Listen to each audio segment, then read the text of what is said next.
সম্মানিত উপস্থিতি, আমরা আমাদের প্রোগ্রামের একবারে শেষের দিকে হুজুর বক্তব্য দিবেন, তাইরি হুজুর বক্তব্য দিবেন। আমরা মেলা দোয়ার মাধ্যমে আমরা আজকের প্রোগ্রাম আমরা শেষ করব।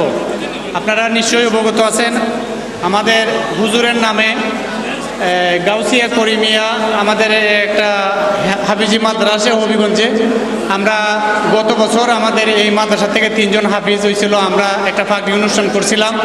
এবছরও আমাদের 3 জন হাফেজ আল্লাহর রহমতে তারা কমপ্লিট করছে এবং আমরা 1 মিনিটের মধ্যে আমরা তারা 3 জনকে আমরা এই ফাঁকরিটা দিতে চাই।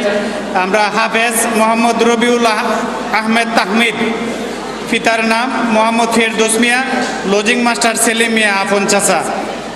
আমাদের দ্বিতীয় হলো হাফেজ মোহাম্মদ মেহেদি হাসান, পিতার নাম মোহাম্মদ মজিদ মিয়া, লজিং মাস্টার মোহাম্মদ রুহুল আমিন।